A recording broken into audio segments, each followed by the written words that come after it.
Get your ears wrapped around the Golden State Media Concepts Basketball Podcast. All the scoop you need to know, from college basketball to the NBA and even March Madness. News of your rising stars, topics on and off the hardwood. This is the Golden State Media Concepts Basketball Podcast.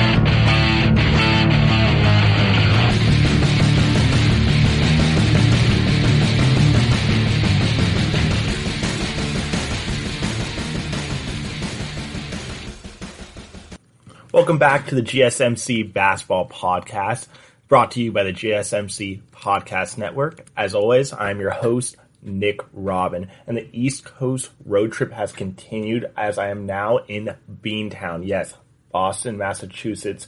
Took the train Monday morning from Penn Station into Boston. Never been here before, and honestly, it's exactly what I pictured. Instead of huge sky rises, brick buildings, that nice old architecture, and really haven't done too much exploring yet. So I have a good friend, Jessica, from San Diego State.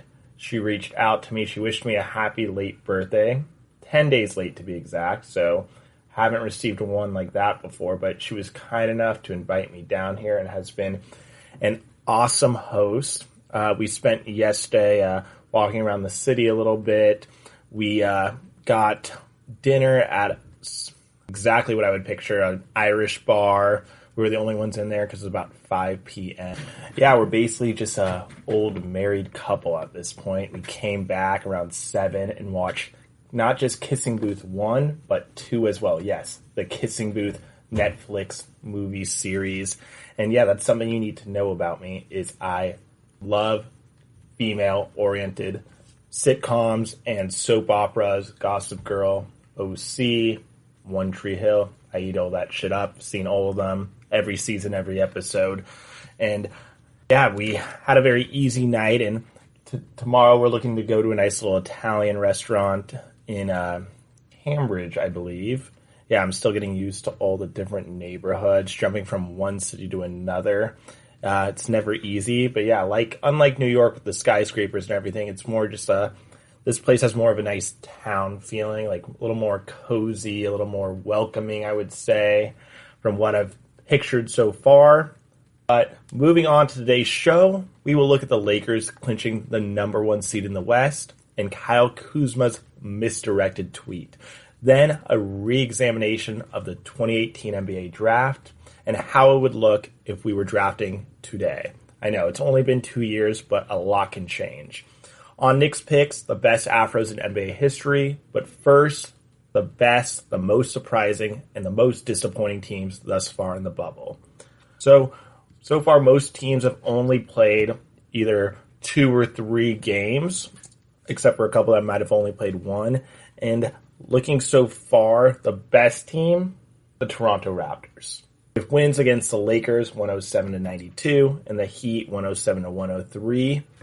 They have beaten the best team in the West and one of the top middle-of-the-pack teams in the Eastern Conference.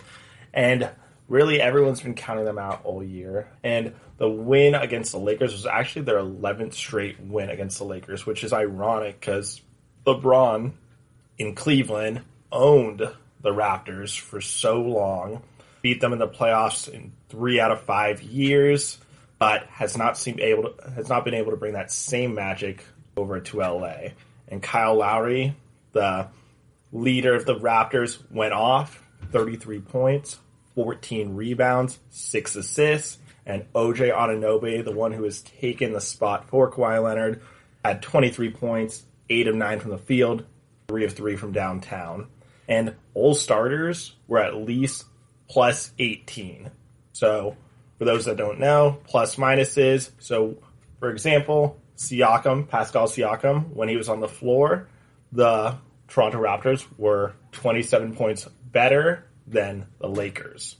And looking at the whole roster, Anunoby plus 27, Marc Gasol plus 18, Kyle Lowry plus 24, and Fred VanVleet plus 26. They held them to a season-low 35.4% from the field and 25% from three.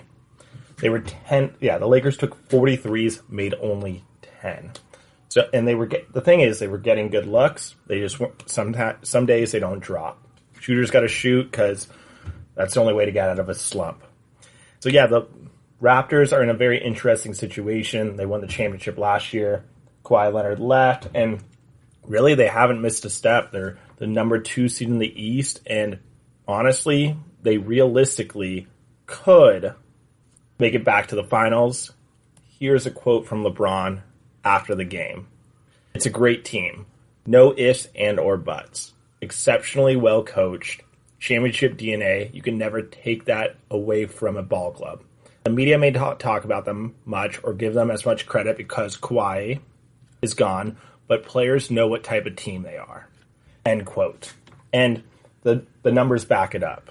Over the last 3 seasons, the Raptors are number 1 overall in the NBA in winning percentage at 71.6%.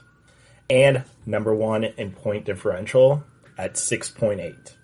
Pretty impressive for a team that really no one looked at coming into this season. I mean, yes, they lost Kawhi Leonard, who was the Finals MVP, but Pascal Siakam has taken this team to another level. And yes, they lost Danny Green, a great 3-point marksman, but VanVleet has stepped up again. OG Anunoby has stepped up. And we just have to look at VanVleet's game from Monday against the Heat. He went for 36 points, 13 of 13 from the line, hit 7 threes. And he's in for a big payday. He's currently in a 2-year contract worth $18 million. But this season, he set career highs in points, assists, rebounds, and steals. So it'll be interesting to see whether or not the Raptors are willing to pay him. He definitely deserves it. He's already an NBA champion, and he's continued to take this team to another level. But can they make it out of the East? They do have, and one thing they do have is stifling defense. Ibaka and Gasol provide great rim protection, allowing only 41.2 points in the paint per game, second lowest in the NBA. They got the gritty guards with VanVleet and Lowry. VanVleet played great defense on Curry in last year's NBA Finals. And Lowry, his trademark is the charge, and he did record his lead-leading 30-second charge in the victory versus the Heat last night. And Raptors opponents are only making 33.6% of threes, lowest in the NBA. And as we know, it's a 3-point league now. It's a make-or-miss league. So most teams are majority shoot 3-pointers. So that looks good for them moving forward. I mean, just looking at the Lakers win, again, Lakers only shot 25%, 8% below even the average that they're keeping teams at. So they're always going to be in the game because defense wins championships.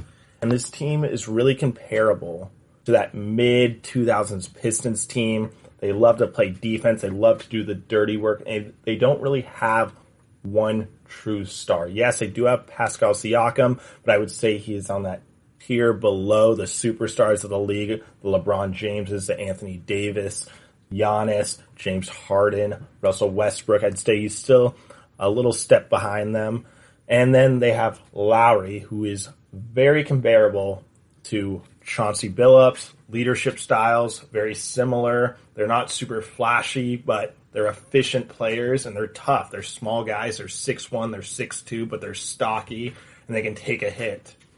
And then looking at the rest of the roster, Rip Hamilton, Andre Anunoby, similar players. Pascal Siakam, it's kind of a combination of Rip Hamilton and Tayshaun Prince. The stifling defense at 6'9", can guard almost any player. And then VanVleet, another stocky guard. So yeah, really this team is going to be really tough to beat 4 out of 7 times. No, I honestly don't know if I could see that happening. Yes, the Bucks are great. They have Giannis. The Celtics are very talented. But this team has something that none of these teams have, which is that championship pedigree, the experience of being in a big... And they got a lot of that last year. They have the veterans in Ibaka and Gasol. They have the young guys in Van Fleet and Anunoby. They have the franchise leader in Kyle Lowry. And then off the bench, they have Norman Powell out of San Diego, California, Lincoln High School. So they do have a lot to work with here. It's going to be interesting how it looks going to the playoffs. But as of now, they're the best team, arguably the best team in the NBA. Now to my most surprising team. And that is the Houston Rockets. They're 2-0, but they did have to come back both times. The first game was a shootout. Probably one of the highest scoring games of the season. A 153-149 overtime win over Dallas on Friday. The halftime score, 85-75. And this had to be one of the most thrilling games of the year. Down to their last, or at the free throw line, James Harden, about 8 seconds left, makes the first free throw, goes for the second, bounces out perfectly. Covington comes around the hoop on the left side and tips it in to tie the game going into overtime. Luka Doncic misses a three as the buzzer expires.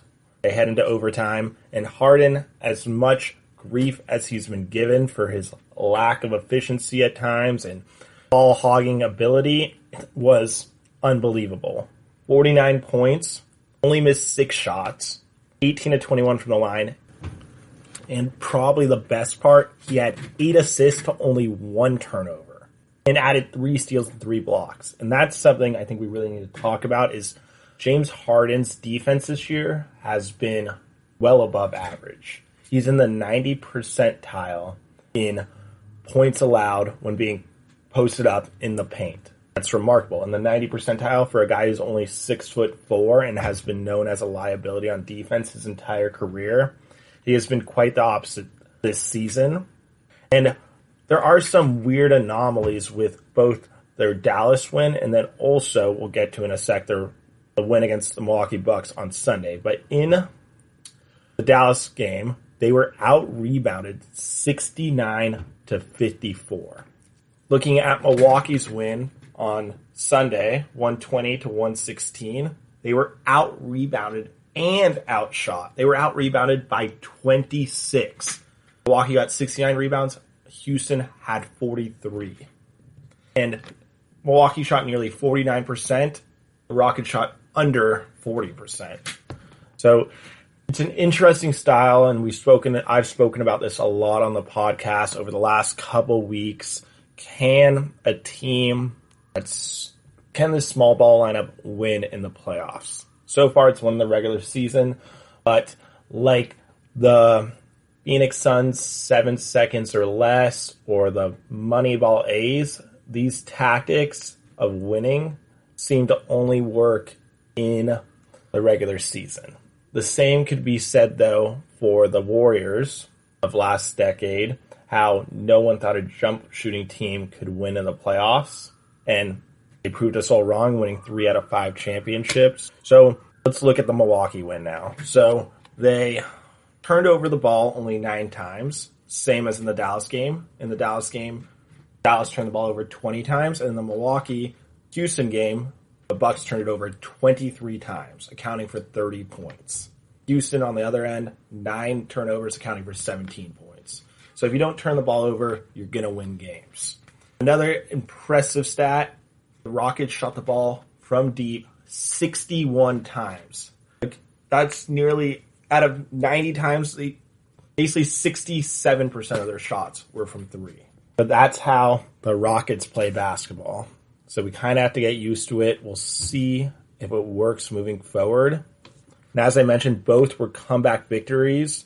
In the Dallas game, they rallied from 7 points down with 45 seconds left to force overtime. They ended up prevailing. And then in the Milwaukee game, they raced an 8-point deficit in the final 3 minutes to beat the Bucks. And it's all a result of their clutch defense, which for a team that's so undersized, you'd think that would be an issue. It is an issue when it comes to rebounding, but in terms of having so many quick quicker, more athletic players on the court than the other team, it does come in handy. And another thing is Houston only played 8 players in both games. So Eric Gordon will be out for the next 10 days. So they've gone with Harden, Westbrook, TJ Tucker, Daniel House, Robert Covington, Ben McLemore, Austin Rivers, and Jeff Green. The tallest player of which is Jeff Green at 6'8". So everyone is 6'8" or below. And from the numbers, they are been completely dismantled on the boards, but somehow that hasn't affected them. They make up for it with great shooting, clutch defense, and limited turnovers. Daniel Morey has been known for being very methodical in going against the norm. He is the Billy Bean of the NBA, and Billy Bean still hasn't won a championship, but has had very, very successful seasons. So we'll see if Daryl Morey can bring a championship to Houston. I don't know if it can be done, but it's going to be fun and exciting to see.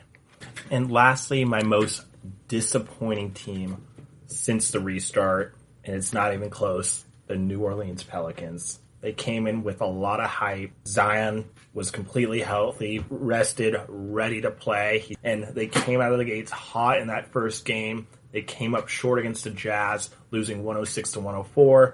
As I mentioned in the last pod, Zion only played 15 minutes despite being 6 of 8 from the field. They were outscored by 10 points in the fourth quarter, which Zion was nowhere to be found. And the next game, they played the Clippers, blown off the floor, trailed 77-45 at half, and allowed a Clippers franchise record 25 3-pointers, including 14 in the first half. There was a injury scare for a minute in the first half with Zion. He finished with only 7 points.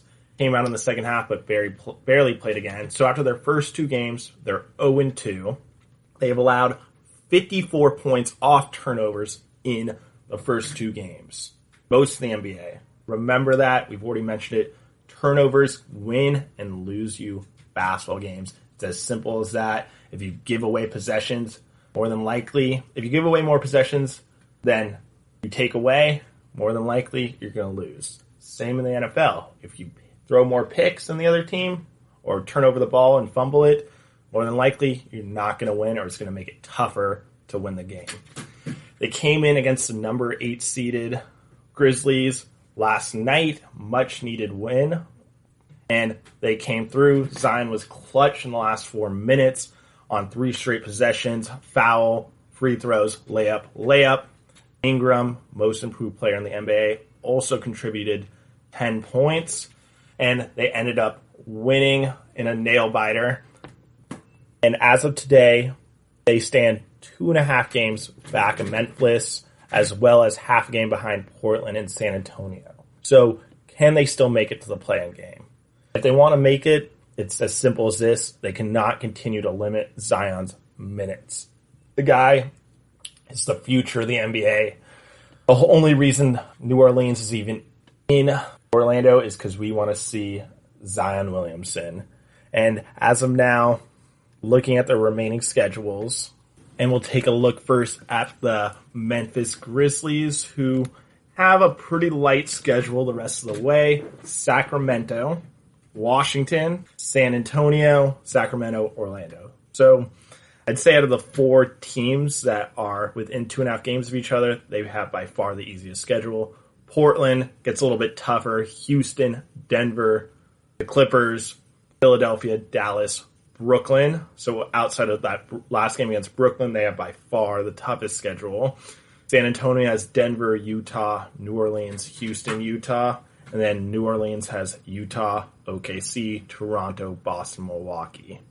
So looking at this schedule, I mean, Milwaukee has already clinched the number 1 seed. So more than likely, they're not going to be playing any of their starters in that game. The same could be said for Boston, or at least they'll be playing in limited minutes. So I don't know. It kind of makes it kind of not cheating, but it's kind of disappointing when teams like New Orleans, San Antonio, Portland, and Memphis are fighting for playoff spots, and they're going up against teams such as Milwaukee or Houston or Dallas that might be resting some of their players as they get closer to the postseason. So it's just a kind of an unfair advantage to New Orleans, I would say. So more than likely, I guess the general public, I would like to see Portland and New Orleans play against each other in that play-in game. I think Portland would cause a ton of problems to the Lakers with their guard play. And then New Orleans, I think we would love to see the young Prince Zion versus King James and what could be the start of a rivalry for the next couple of years while LeBron is still in the league. But at this rate, it looks like he's going to be playing till his mid-40s. So enough on surprising and disappointing teams from the restart thus far. After this commercial break, we will be looking at the Lakers, who clinched the number 1 seed in the Western Conference last night, and what's up next for them, along with a look at Kyle Kuzma's tweet from yesterday. More on that in a moment after this break. Are you looking for the very best NFL and college football podcast? Then check out the GSMC Football Podcast. Get the latest football news both on and off the field. From the NFL Draft to trades to the rumor mill to the NFL Combines. They got you covered. That's GSMCpodcast.com/football-podcast. Get updates on college rivalries, game day insights, and much, much more. It's football talk the way you want it. This show eats, sleeps, and breathes football. Don't forget to like them on Facebook and follow them on Twitter. Visit GSMCpodcast.com for more info.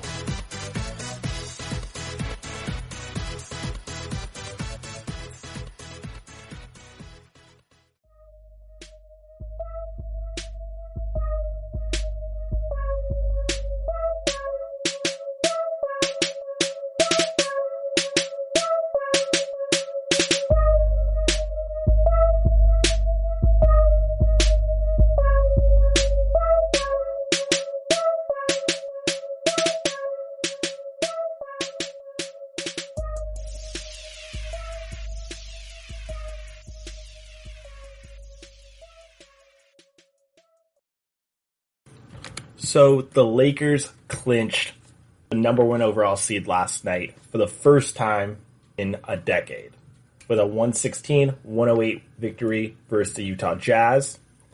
And after 6 straight losing seasons, the Lakers will find themselves back in the postseason for the first time since 2012-2013. So that's 6 straight years without the playoffs. Going to last night's game, LeBron once again played second fiddle, the sidekick, the Pippen to Anthony Davis's Jordan, collecting 42 points and 12 rebounds.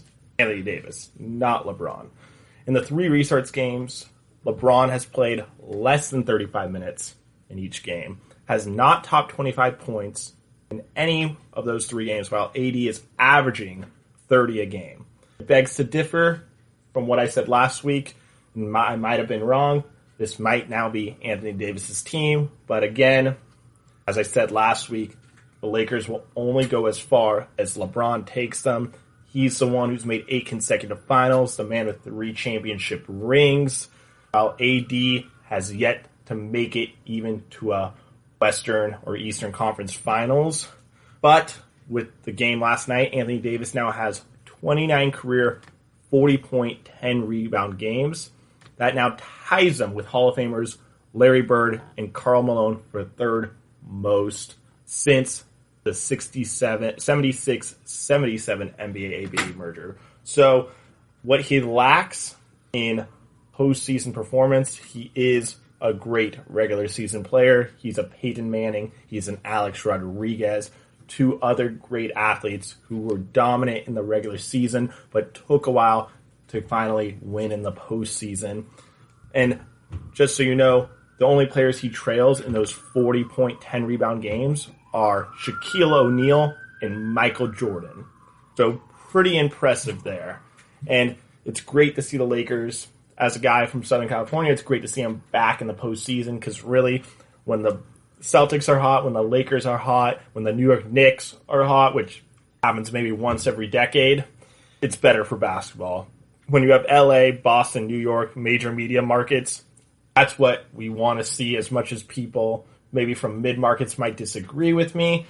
That's what we want. We want big markets, big media markets in the playoffs and going deep in the playoffs. So last night, after the LA victory, Kyle Kuzma had what I would consider a ludicrous tweet. Kyle Kuzma, the third-year small forward guard, whatever you want to call him, is the longest tenured player on the Lakers, all of 2+ seasons. Because, this season isn't really a full season, so it's 2+. He tweeted out after the game, "Real Lakers fans, remember the losing seasons. Here you go. Number 1, emoji with the steam coming out of your nose, and a lock for clinched." Ridiculous tweet on many levels. But before we dive in there, let's look at the road it took for the Lakers to finally make it back to the postseason. So, as I mentioned, the longest postseason drought in Lakers history at 6 years. In 2015, 2016, we saw the D'Angelo Russell, Nick Young saga. D'Angelo Russell and Nick Young hanging out on the couch. For whatever reason, D'Angelo Russell's recording him, talking about him cheating on his then girlfriend and fiance, Iggy Azalea. And let's stop there for a moment. D'Angelo, he's probably learned by now, but come on. Something known as bro code. And hey, I'm a guy who has a lot of girlfriends. And yeah, maybe sometimes I spill the tea that I shouldn't be spreading. But come on, you never, as wrong as what Nick Young did, don't be the one to spill the beans on that. Either way, all lies come out. But you're his teammate, you're his bro. That shouldn't have been on you.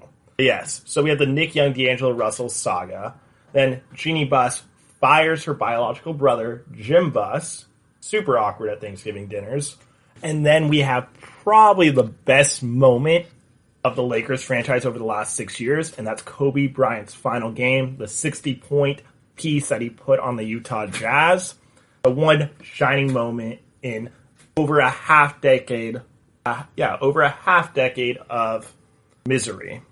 So after that, 3 consecutive years of the most losses in franchise history. So before 2012-2013, the most losses the Lakers had ever suffered in a season was 53, back when I think they were even the Minneapolis Lakers. So in 2014, they have 55 losses. In 15, they have 61 losses. And in 16, in Kobe's last year, they have 65 losses, the most in franchise history. And that includes the following head coaches that we saw during this time. Mike D'Antoni, a respectable 67 and 87, more so because he came in that 2012-13 season with Dwight and went 40 and 32. And then Byron Scott, who probably has the worst winning percentage of any coach in NBA history, and he went 38 and 126. To put that into perspective, for every 100 games he coaches, he's going to get you about 23 wins and 77 losses. But we're not going to hold that against you, Byron, because you were a great player. 4 rings with the Lakers, so kudos to you. And honestly, we can't blame you for that monstrosity of a team you were coaching in your seasons in LA. You had an aging Kobe Bryant, a bunch of young stars or young rookies that didn't really know what they were doing with their heads up their asses. So we're going to give you the benefit of the doubt on that one. And then lastly, we had lucky Luke Walton, who is now actually coaching the Sacramento Kings and got a gig just like that after he was canned by the Lakers this past off season. And then after that, we have Magic resigning by alerting the media before his own boss the day the season ended in 2019. And then, of course, the Lakers have traded away or let every significant draft pick from 2014 to 2018 walk. That includes Brandon Ingram, D'Angelo Russell, Lonzo Ball, Julius Randle, Josh Hart. And let's stay on this point just for a second. So, Brandon Ingram, number 2 overall pick, 2017. Lonzo Ball, number 2 overall pick, 2016. D'Angelo Russell, number 2 overall pick, 2015. Julius Randle, number 7 pick in 2014. And yes, so they collected a bunch of great assets and they traded Ingram, Lonzo Ball, along with Josh Hart and mostly older draft picks to the Pelicans for Anthony Davis, although Anthony Davis is going to be a free agent after this season. As of now, it's turned out just dandy. As we can see, they have the number 1 overall seed in the West, and they are primed for a deep playoff run. But if they don't win a championship this year, next year, the year after that year, or sometime in the next 3 to 5 years, it's going to look like a failed experiment, because looking at Brandon Ingram, he's going to win the most improved player in the NBA. The guy is a walking bucket, a Durant double-ganger. Lonzo Ball, although he isn't a great shooter, he has somewhat improved, and he can do so many other things well. And Josh Hart is he's a gunner. He's a hustler. He's a winner.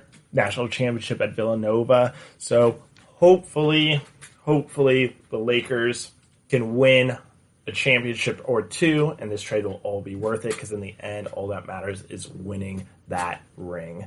So back now to Kyle Kuzma's ridiculous tweet, and we're going to start by the fact he's only played 3 NBA seasons. 2 of them were awful in terms of the Lakers' record. Thus, he only endured 2 of the 6 losing seasons. And let's look back now. The Lakers won a championship in 2010. Yes, 10 years ago might seem like a long time, but think about all the teams, the Clippers, the Suns, the Kings, that have never won an NBA championship. So you got to put it in that perspective. And secondly, the Lakers have won 16 titles. That's second most all time. So, hey, we're getting a little greedy here, Lakers fans. And nearly every great player outside of Michael Jordan has donned a Lakers jersey at one time or another. George Mikan, Kareem Abdul-Jabbar, Jerry West, Elgin Baylor, Shaquille O'Neal, Kobe Bryant, LeBron James, Anthony Davis, James Worthy, Gail Goodrich, so on and so forth, so many names. The Lakers actually have 26 Hall of Famers, to be exact, out of 111 Hall of Fame players, not including coaches and media and all that stuff. So they account for 23.4% of all Hall of Famers. So a little perspective here to look at. Yes, you haven't made the postseason the last 6 times, but here's a list of teams that have even longer active playoff droughts. The Kings haven't made the postseason since 2005-2006. That's 14 years. The Suns, 10 years. The Knicks, 7 years. And that Knicks drought doesn't look like it's going to end anytime soon, unless they figure out what they're doing, Worldwide West, and Leon Rose now running the operations for the New York Knicks. And lastly, for fun, let's take a look at what has changed since the last time the Lakers made the postseason in 2012-2013. First off, Dwight Howard was on his first stint with the Lakers. Barack Obama was in the middle of his second term. LeBron was still balling in Miami. And online dating, aka Tinder, Bumble, Hinge, had not yet hit the mainstream like we've seen it today. And Anthony Davis, the best player on this team, was just a rookie. So what's next for the Lakers? They have 5 games remaining. This allows the Lakers ample time to rest their key players. More rest for LeBron, AD. Honestly, I think that's it. I think everyone else still needs a little bit more reps, especially the new guys to the team, J.R. Smith, Dion Waiters, Alex Caruso. Make them more comfortable, especially for guys like Dion and J.R., who have been absent from the game for quite a while. And at this rate we're going at it, the Lakers will face either the Blazers, Pelicans, Grizzlies, or Spurs. As I mentioned in the last segment, the Blazers could be a tough matchup for the Lakers, because I don't think a combination of Dion Waiters, Alex Caruso, J.R. Smith, Rondo, if he comes back, will be able to contain and handle Damian Lillard, C.J. McCollum, not to mention the deep front court they have, but that's the Lakers' strength, as the Lakers probably have one of the best front courts in the NBA with Anthony Davis, Dwight Howard, JaVale McGee, and LeBron James. But now the Blazers have Nurkic, Zach Collins, who missed considerable time with injuries this year, to throw at the Lakers' bigs. It would be a very tough first-round matchup for the Lakers, but in the end, they'll make it out in 5 or 6 games. And then the ultimate matchup that we all want to see is Zion versus LeBron. So Lakers rest your players. It's time to take a couple days to take in what is happening, because it's not every year that you get the number one overall seed in the West, and it's been a decade since that's happened, so congratulations to Laker Town. It's going to be a very interesting postseason, because it's never boring with LeBron and all the media attention that he gathers. And now, after this commercial break, we are diving into the 2018 NBA Draft. Michael Porter Jr. had a big game last night, and it got me thinking, what would the 2018 NBA Draft look like if we redrafted today? I know it's a little early since these players are only 2 years into their career, but I think there's already a lot of changes we would see at the top. This and more after this commercial break. Stay tuned.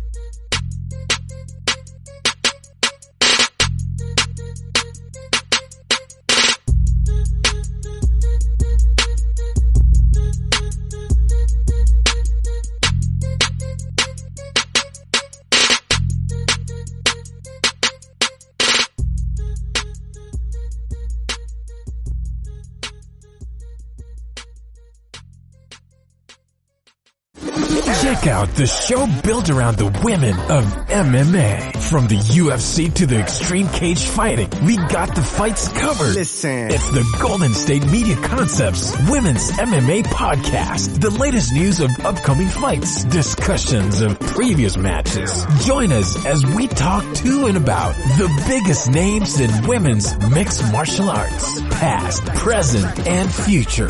When it's the women's fight game, you know where to listen to. The Golden State Media Concepts Women's MMA Podcast.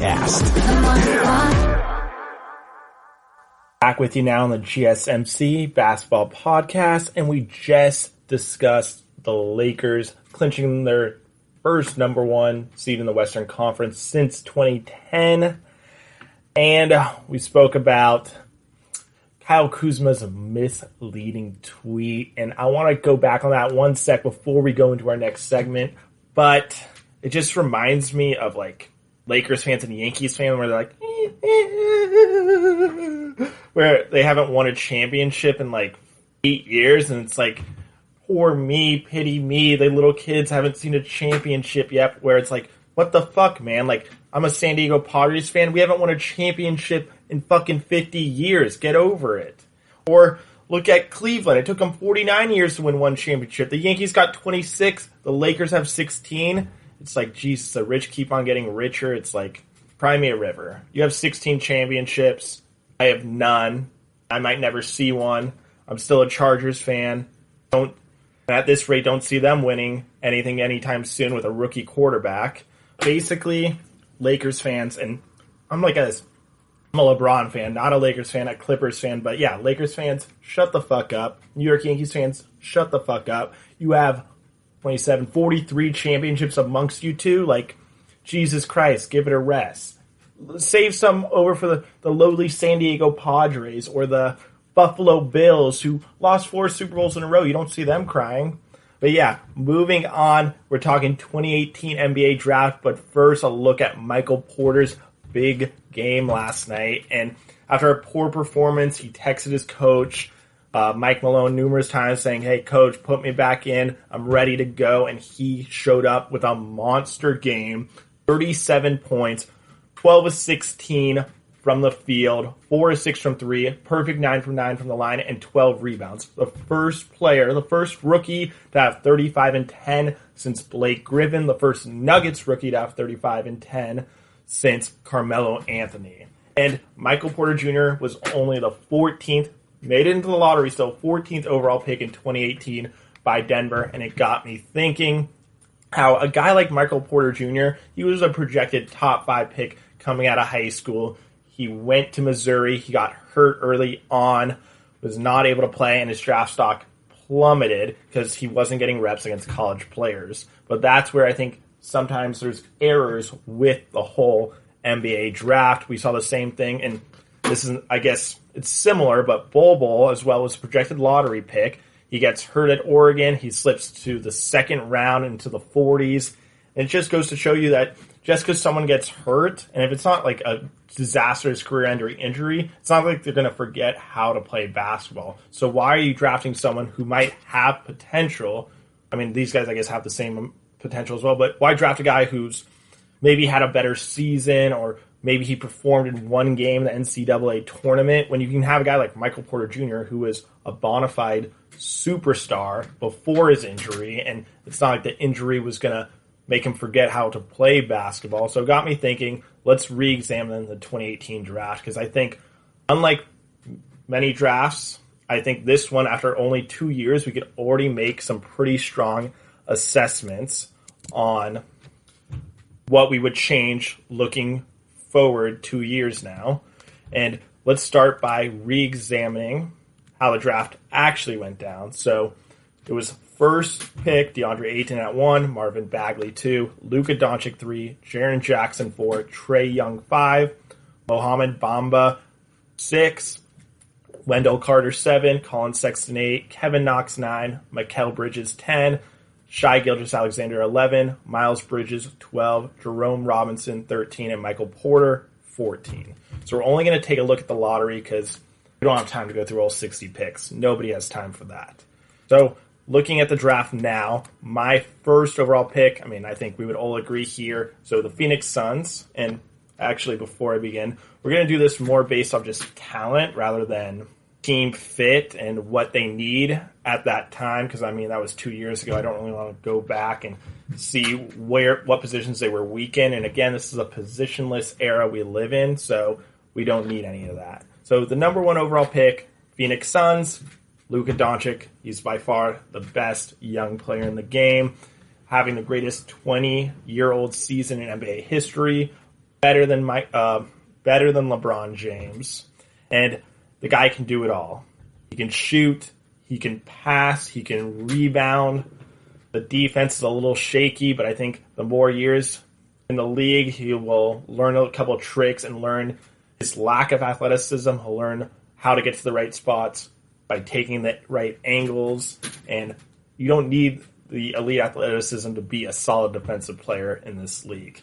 And the guy is still 6'8", 230, 240. He's a big boy. Imagine the pick and pop game they could have with Devin Booker and Luka Doncic, two guys that can both shoot from the perimeter and both are elite passers along with Ricky Rubio. That would have been an exciting team to see, but of course they went with the old school Deandre Eden, who, yes, has a little bit more touch than more old school centers, but doesn't have the same range as someone like Luka Doncic, who played in Europe, grew up on that European game where everyone has to be able to dribble and shoot, which is honestly how they should teach it more in the States. And I think it is getting more to that level over time, as we've seen from guys like Kevin Durant, Kristaps Porzingis, another European though. But my number 2 pick to Sacramento, and it was a toss-up because I think someone like Shai Gilgeous-Alexander would fit in better with Aaron Fox, but Trae Young, he put up 29 and 9 in his second season. He was an all-star. Yes, the defense is poor, but the guy is a elite passer and scorer, can shoot from 30 feet out, and is a matchup nightmare. So yes, Sacramento, number 2 pick, Trae Young. Next, 3rd pick, Atlanta, Shai Gilgeous-Alexander, making a leap from pick number 11. And he's a 6'6" guard, can play both the 1 and the 2, and I think he'd be a great fit down in Atlanta. Number 4, and this one stays the same, Sharon Jackson, that futuristic stretch 5. Can shoot, can guard multiple positions, and can play down low, can bring the ball up himself. And that's exactly what you're looking for in your big today. Not that Clint Capella, Tyson Chandler clogs the paint kind of player. Sharon Jackson's the exact opposite, and he's shown great strides in his second season.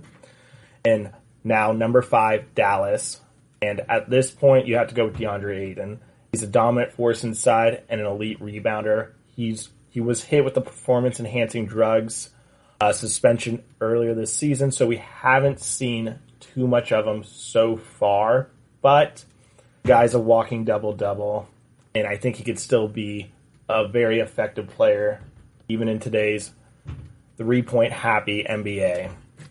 Up number 6, and that is Marvin Bagley III.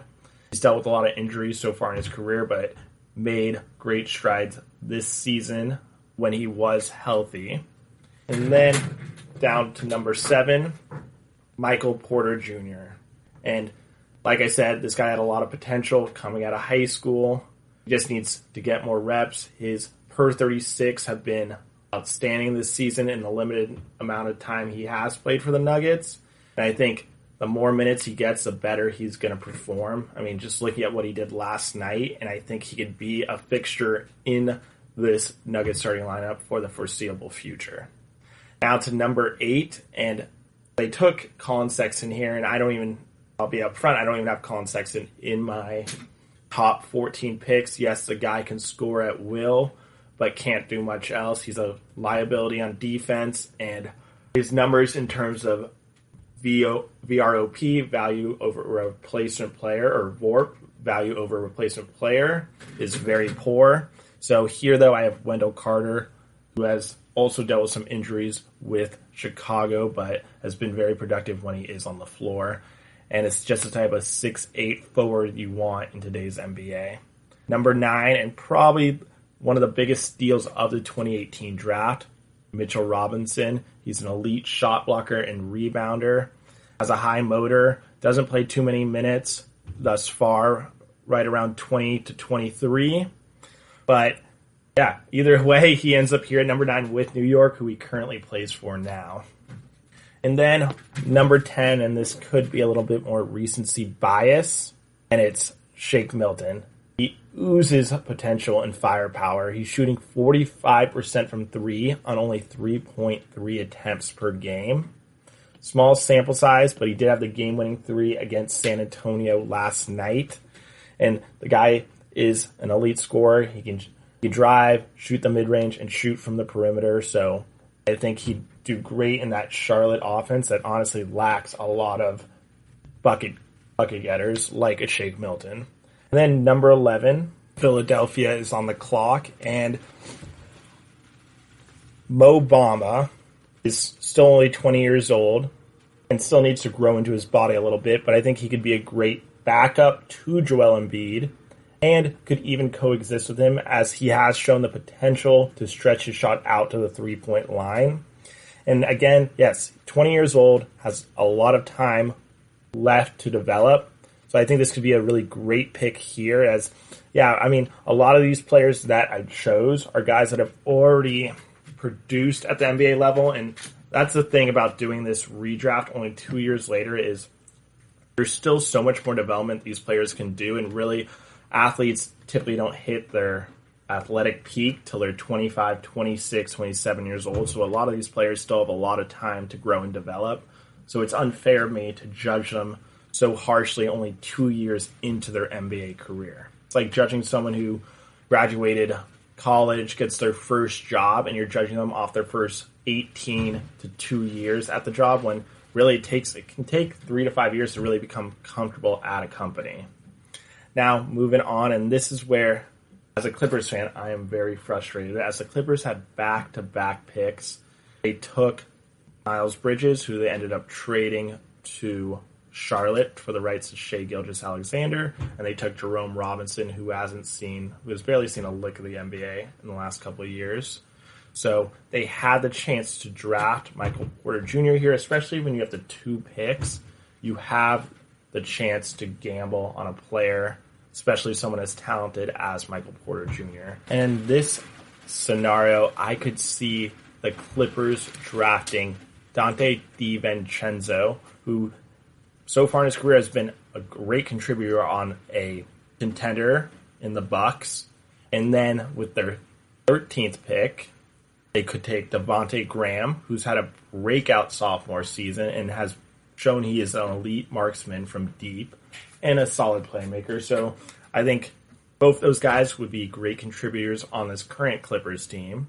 And then lastly, with the number 14 pick, the last pick of the lottery, Mikel Bridges, who was drafted by the 76ers and traded to the Phoenix Suns. It's actually a sad story there, as his mom worked in HR for the 76ers. He gets drafted by them. It's a whole family reunion. And then, of course, as the NBA works so often, it is a business. At the end of the day, he gets traded to the Phoenix Suns. But Mikel Bridges, he's shown a lot of potential in his first 2 years, 3-level scorer, and brings a strong defensive presence. Hopefully him and Devin Booker and Ricky Rubio and Ayton can get it together next year and finally lead this team to a playoff appearance, as they haven't appeared in the postseason since 2010. So, walking us back through it, in the redrafting of the 2018 NBA draft class, we have Luka Doncic at number 1, Trae Young number 2, Shai Gilgeous-Alexander in the 3 spot, Memphis, once again heading to Memphis at number 4, Dallas and DeAndre Ayton at 5, Orlando and Marvin Bagley at 6, Michael Porter Jr. to Chicago at 7, Wendell Carter to Cleveland at 8, Mitchell Robinson stays in New York at 9, Shake Milton to Charlotte at 10, Mo Bamba to Philly backing up Joel Embiid at 11, Dante DiVincenzo and Devontae Graham to the Clippers at 12 and 13, and again, Mikel Bridges to the Nuggets at 14. So there you have it, a redraft of the 2018 NBA class, and there's already been a lot of movement all around the board, even after just 2 years in the NBA. And after this commercial break, it's Nick's picks, and we got a fun one for you today. It is the best Afros in NBA history, so stay tuned for that right after this commercial break.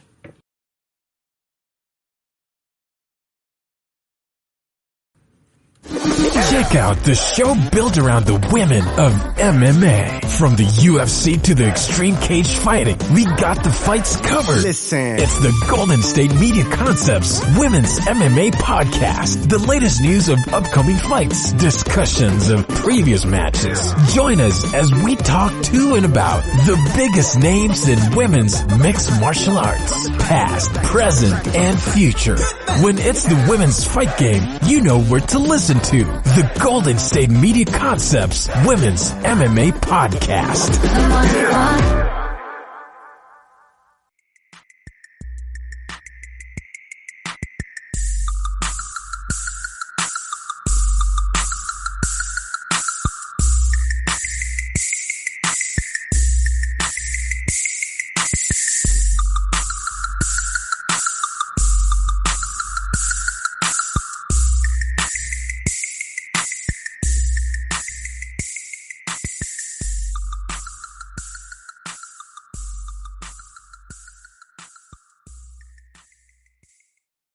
Welcome back, and thanks for sticking with us on this hot-ass Boston summer day.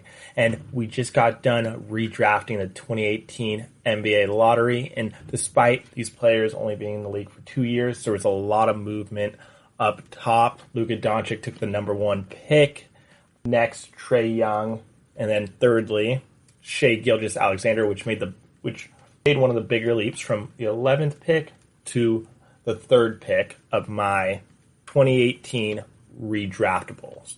So moving on to Nick's picks, and we are going to uncharted territories. We are looking at the best Afros in NBA history. A trademark hairstyle that rocked the NBA in the 60s and 70s, saw a little bit of a come down in the 80s and 90s with a resurgence with Ben Wallace's Afro in the 90s and 2000s. And honestly, if you're going to rock an Afro, you better be able to ball out. I feel like you can't be in the league or be in the NBA or play any sport and have a dope-ass Afro and suck at your sport, or not be at least a starter or a borderline all-star. Basically, you can't be riding the bench, because otherwise you're just known as that guy with the dope-ass Afro that just sits on the bench all the time. So moving on to honorable mentions, and my first one is Brooklyn Nets center Jarrett Allen. Nobody rocks a fro as much today anymore, and to see someone, especially a millennial, walk up and shake Adam Silver's hand, fro out, got to give him some credit there. And it's just amazing to see him play. He's averaged nearly a double-double this year, taking a lot of playing time away from DeAndre Jordan, who they signed in the offseason. So Jared Allen bringing the Afro back to the 2020s. Next up, the Allen Iverson fro. And all I have to say is AI, mean mugging on the 1999 cover of Slam, wearing the Mitchell and Ness throwback Philly jersey, grasping the old red, white, and blue ABA ball is badass. In typical AI fashion, he showed up 12 hours late to the shoot. This guy doesn't believe in practice or punctuality, for that matter. So honorable mentions, Jared Allen and Allen Iverson. So now we're going into Nick's picks, top 5. And the first one up is Kobe Bryant, who nearly makes any NBA list, whether it's best player of all time, best scorer of all time, best lockdown defender of all time. He's on all the lists. And the Knicks picks for best Afro is no exception. So Bryant grew out an Afro during his second season with the Lakers, but that hairstyle choice was more a nod to players from the 60s and 70s, specifically San Antonio Spurs legend Artis Gilmore. Arguably one of the best mini fros in NBA history, Kobe always kept it well kept, neat, and clean. Next up on my list, Erison Varejao. Some will argue against the merits of this hairdo, claiming it's a mop rather than an afro. Either way, it's an impressive head of hair. I would call it more of a curly fro, but I think Bleacher Report's Jesse Dorsey said it best by donning it the flop fro in reference to his style of play. Thank you for that one, Jesse. Now moving on to number 3, Bill Walton, the player that legendary coach John Wooden once told that he couldn't practice until he went and got a haircut. So what did the big man do? He got on his little bicycle down into Westwood, rode down to the nearest barbershop, got himself a cut, and was able to head back to practice. So Bill Walton, he's got the lamb chops, the curly red-headed afro, a combination of a lion's mane and a grizzly bear. Walton was as cool and animated as a character as the league has ever seen, and he really knew how to rock the curls, locked and coiled tight, more so than most of the white dudes back in his day. So you got to give it to him. Bill Walton, number 3 on my list of best afros of all time. Now moving into the top 2, and honestly, I think we all know what's coming. And at number 2, we have Ben Wallace, the best afro of last generation. Listed at only 6'9", 6'8", the afro made him the biggest man on the court. Seriously, I think Ben Wallace is the best at using his hairstyle as an intimidation factor when he played for Detroit, Chicago, and Cleveland. He towered over everyone with this astronomical size fro that he rocked throughout his career. Quick story about Ben Wallace's afro. We might remember about a decade and a half back when Phil Spector, a music producer, was on trial for killing Lana Clarkson, a model and actress. And if you don't remember the trial, you might remember Spector's hair, which was an afro of unheard of proportions. According to his wife Rochelle, Phil had that mess of hair on his head as an homage to Ben Wallace's afro. So when your afro can inspire a guy who's on trial for murder to look like a crazy person in court, you know you've done something right. So moving on to number 1, but before we get there, I'll look back at the top 5 best afros in NBA history. And number 5, it's the late Kobe Bryant with the short mini fro. Number 4, Erison Varejao with the curly fro.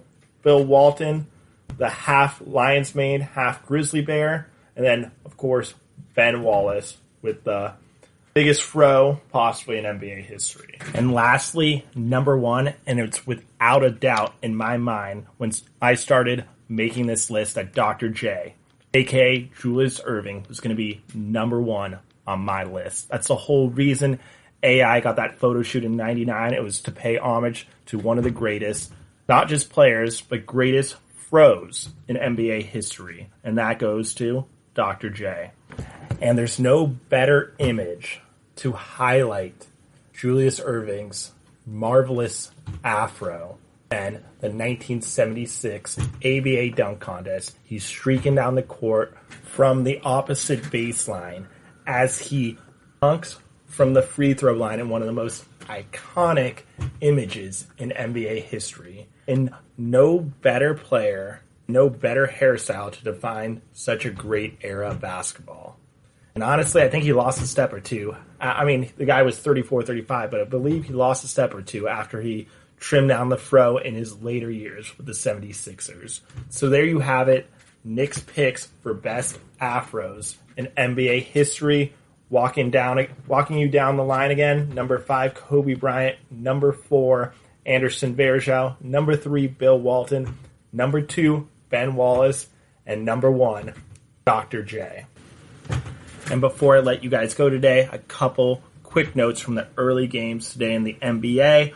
Devin Booker and the Suns took down the Clippers 117-115 on a buzzer beater by Booker. Luka Doncic was the youngest player, in NBA history with a 30-point, 20-rebound, 10-assist game against the Kings.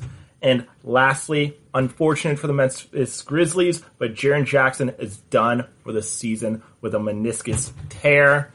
Looks like the Pelicans' journey to the 8th seed just got a little bit easier, although we never want to see an injury decide a playoff race. So thank you guys again for tuning in. As always, I would like to ask that you please remember to subscribe to the show and write a nice review because that really helps us out. Also, if you can, please follow us on Facebook, Twitter, and Instagram. Thank you, and see you guys next time. You've been listening to the Golden State Media Concepts Basketball Podcast, part of the Golden State Media Concepts Podcast Network. You can find this show and others like it at www.gsmcpodcast.com. Download our podcast on iTunes, Stitcher, SoundCloud, and Google Play. Just type in GSMC to find all the shows from the Golden State Media Concepts Podcast Network, from movies to music, from sports to entertainment, and even weird news. You can also follow us on Twitter and on Facebook. Thank you, and we hope you have enjoyed today's program.